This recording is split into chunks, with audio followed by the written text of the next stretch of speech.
Obrigado por terem atendido ao nosso convite para este que será, de fato, como diz o convite, um debate. Portanto, a ideia é que, livremente, a gente discuta algumas ideias sobre tribunais penais internacionais e julgamentos criminais internacionais,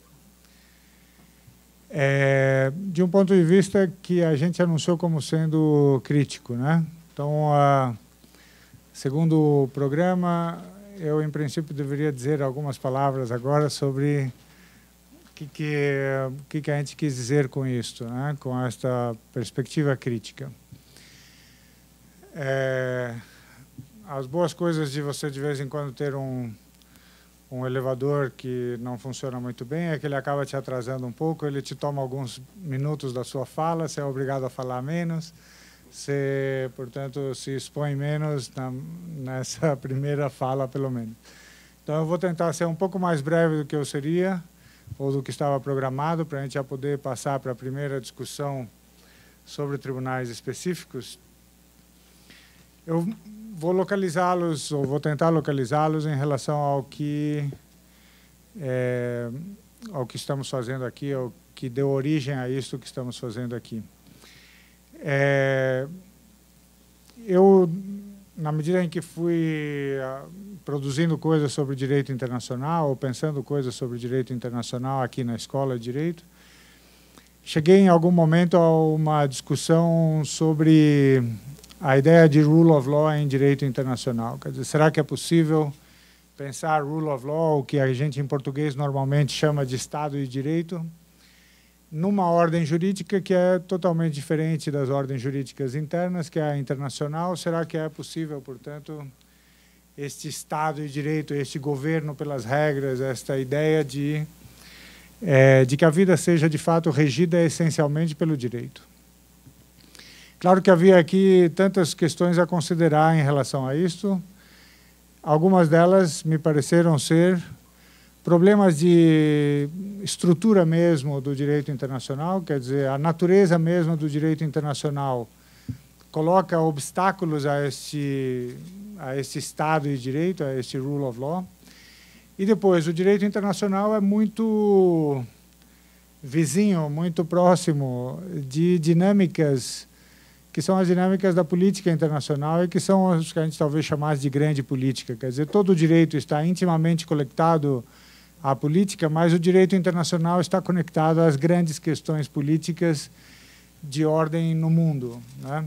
Então, a força de atração das dinâmicas políticas é muito forte, causa, se vocês quiserem, desvios na ordem jurídica.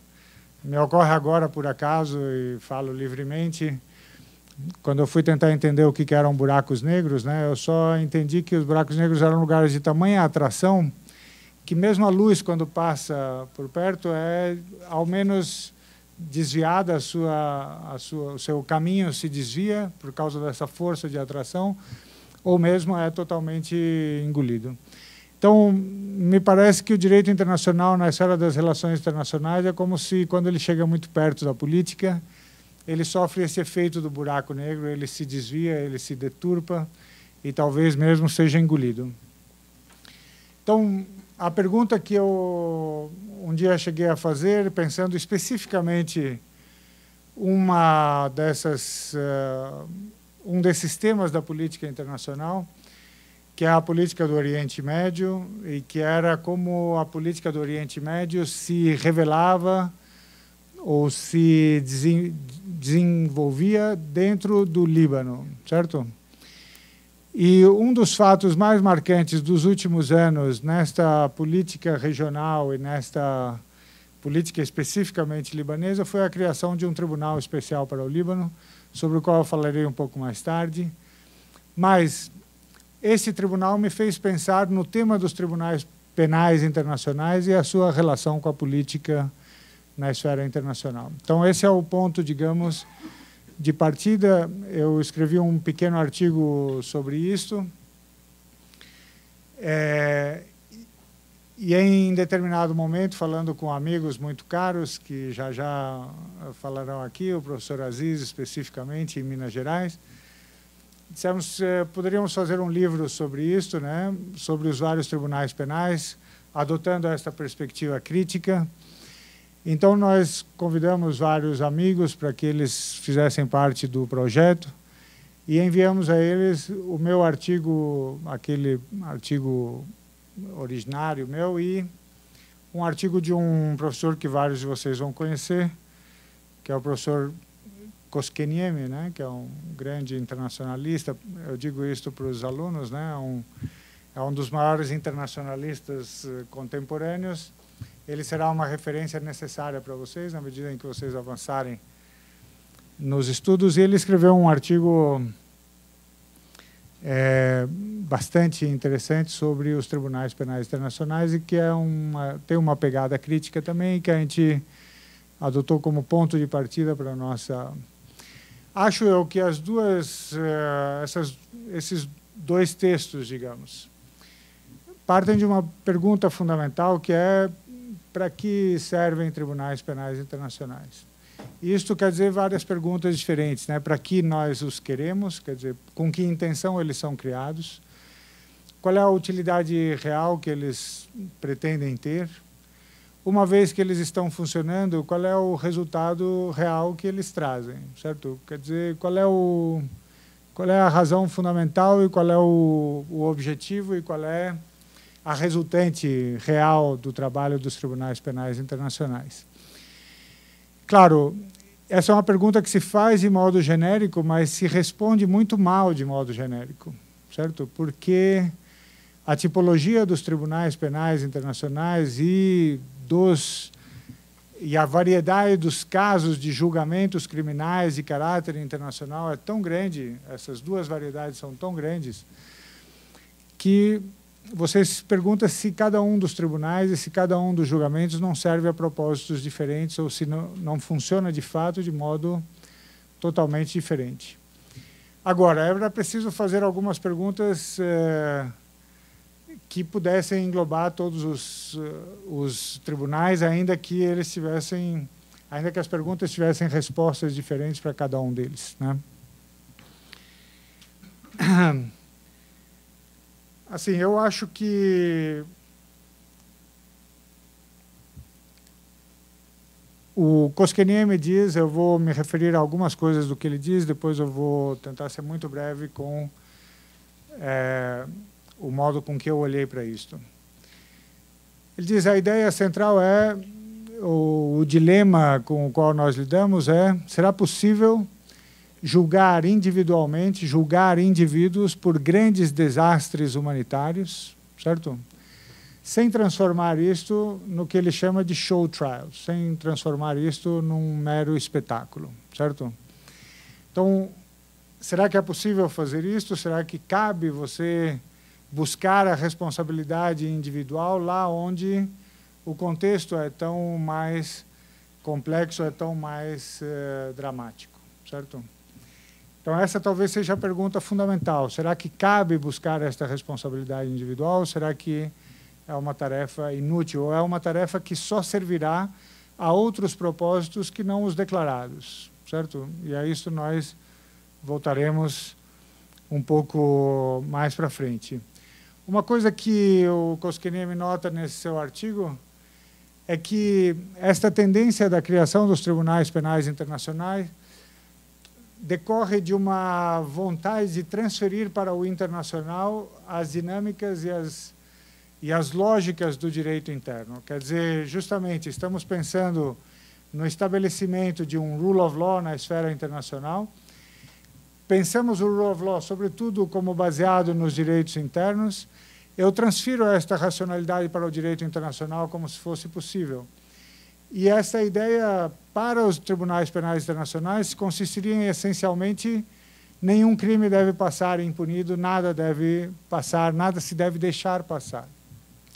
Todo mundo deve ser julgado pelos seus crimes. Quer dizer, há uma ideia de uma universalidade da capacidade de punir, porque assim há a prova de que todo mundo está submetido ao direito de fato, quer dizer, o rule of law seria sem falhas, né? Mas ele mesmo diz que talvez isto já esteja furado desde o início, há quem tenha dito isso desde o começo, inclusive Hannah Arendt, quando dizia que parecia até inadequado julgar legalmente pelo direito num tribunal Eichmann, que ele era certamente condenável, culpado, etc., mas parecia inadequado que aquilo ali estivesse se passando diante de um tribunal, que a coisa era tão maior do que aquilo, que era como se você a diminuísse ao trazê-la para um julgamento como aquele, ainda que em outro lugar ela tenha dito, bom, mas já que há um julgamento, esse julgamento deve ser sobre a responsabilidade individual deste acusado, quer dizer, aí ela aderia ao estrito legalismo, certo? Mas isto coloca em tensão as duas ideias sobre para que serviria um tribunal e um julgamento como este. Será que ele serve realmente para indicar a culpa individual? Ou será que ele está lá para estabelecer uma verdade mais profunda, mais ampla? Quer dizer, será que o serviço que nos prestam os tribunais penais internacionais é o de nos dizer fulano é culpado e ele deve sofrer tal ou qual pena? Ou é nos dizer sobre a verdade do que aconteceu naquela situação de tragédia humanitária, etc. Quer dizer, e é claro, há outras utilidades possíveis para o que se passa nos tribunais penais internacionais.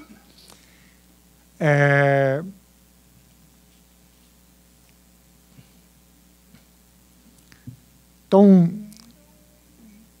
Koskinen me diz, assim, eu estou realmente resumindo, mas eu recomendo a leitura desse texto.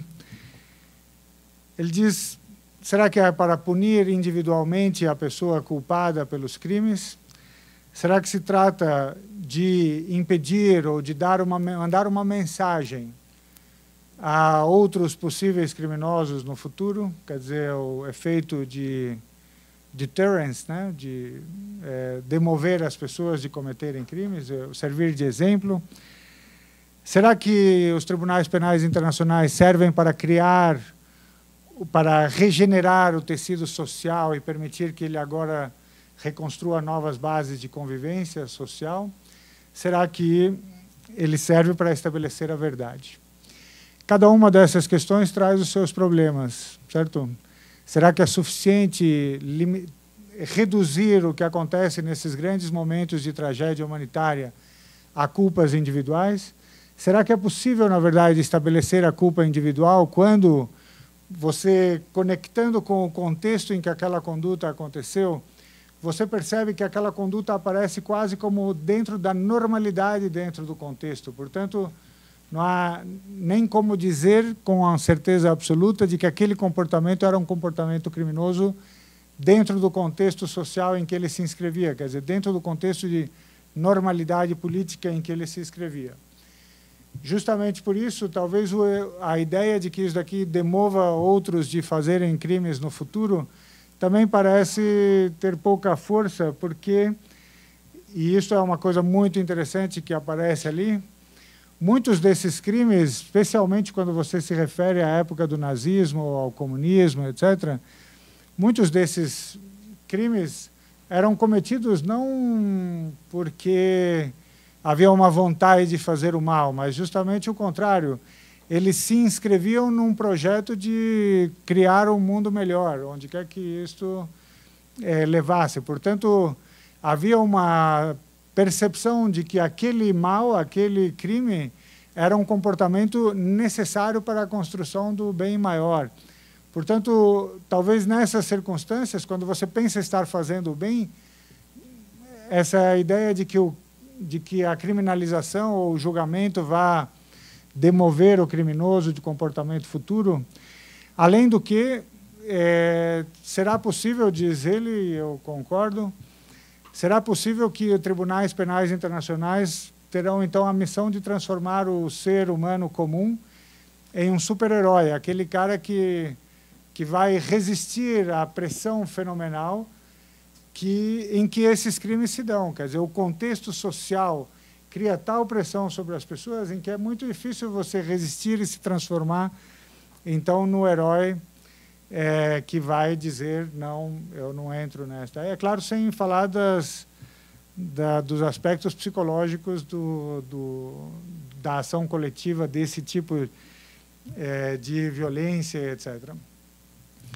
Ao contrário do que acontece com processos internos domésticos de transição, justiça de transição, aqui tribunais penais internacionais aparecem como pouco aptos a a regenerarem o tecido social, porque, pelo contrário, eles talvez tragam o efeito contrário, porque em vez de você ter um processo interno em que as várias componentes da sociedade tentam algum caminho de regeneração, quando você leva para o internacional, você traz procuradores ou acusadores externos, você tem juízes externos, estrangeiros. Então, a capacidade que esses processos têm de criar esta regeneração interna é muito mínima. E, finalmente, se você disser que o que se pensa, o que se quer é o estabelecimento da verdade, isso também traz grandes dificuldades, porque a verdade nunca é uma só, né? E, especialmente, quando você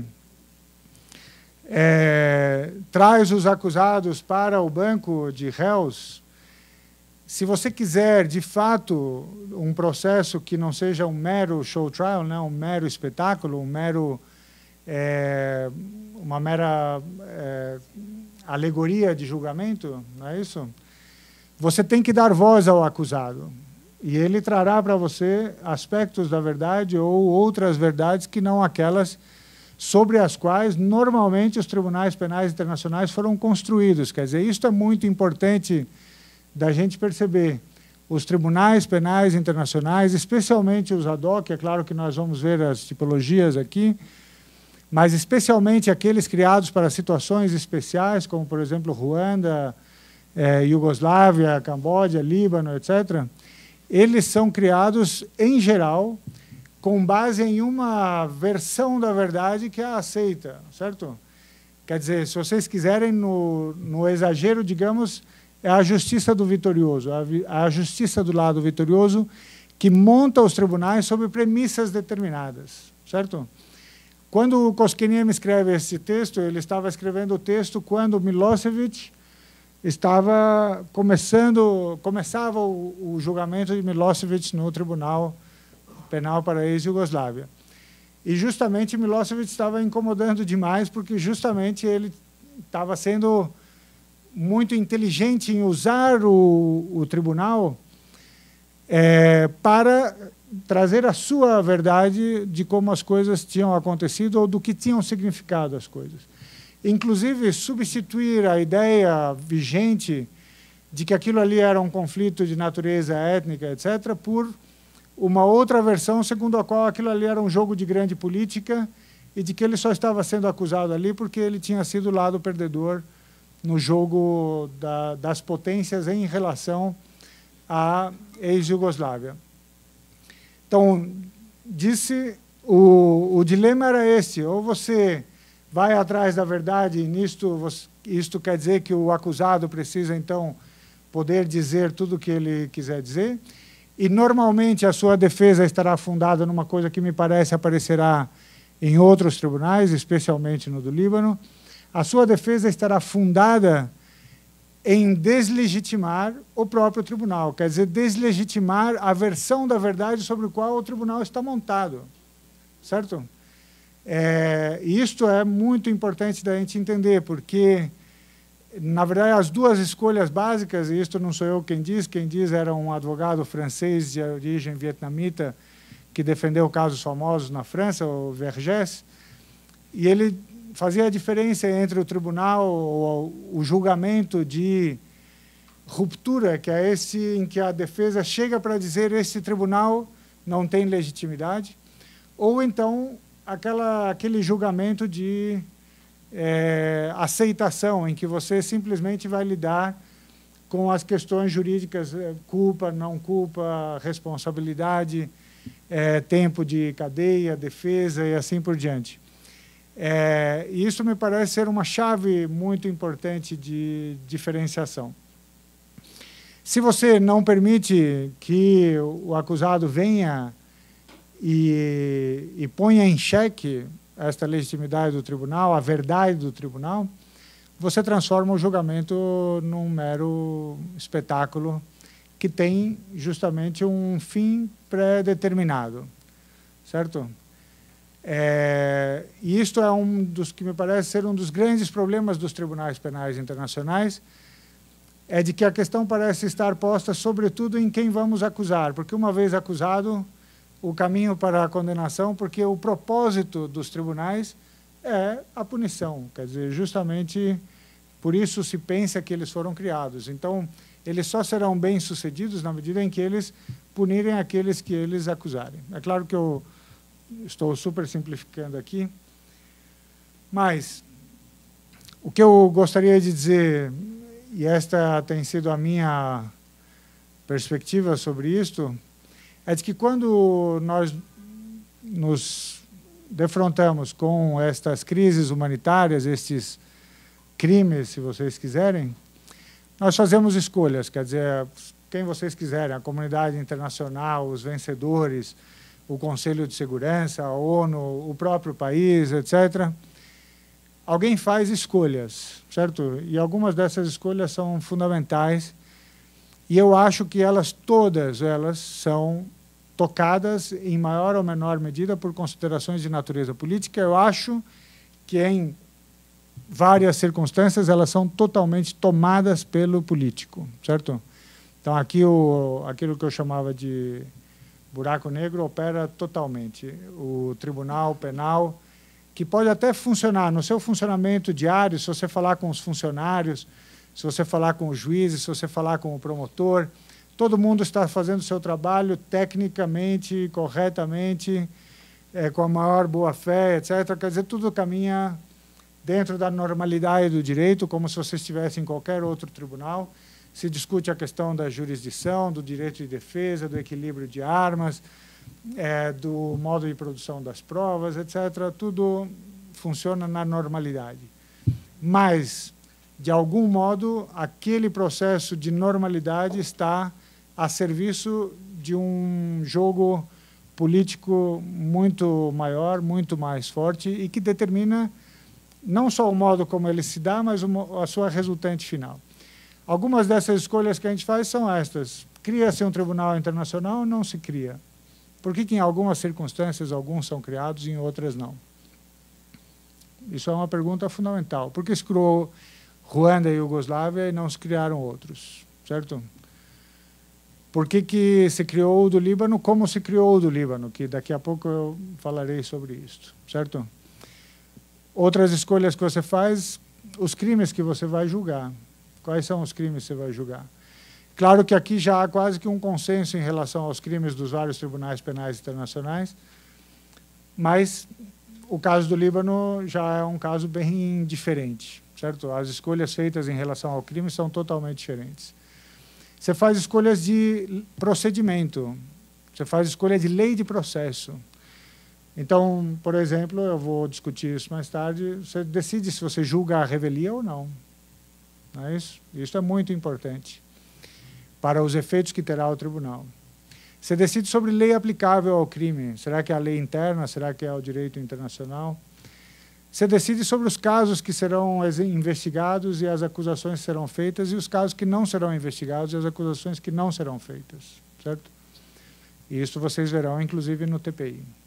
Vocês têm escolhas que são feitas sobre como a agenda de acusações do TPI é montada. É ou não é? Por exemplo, com grande influência de um país que nem faz parte do tratado.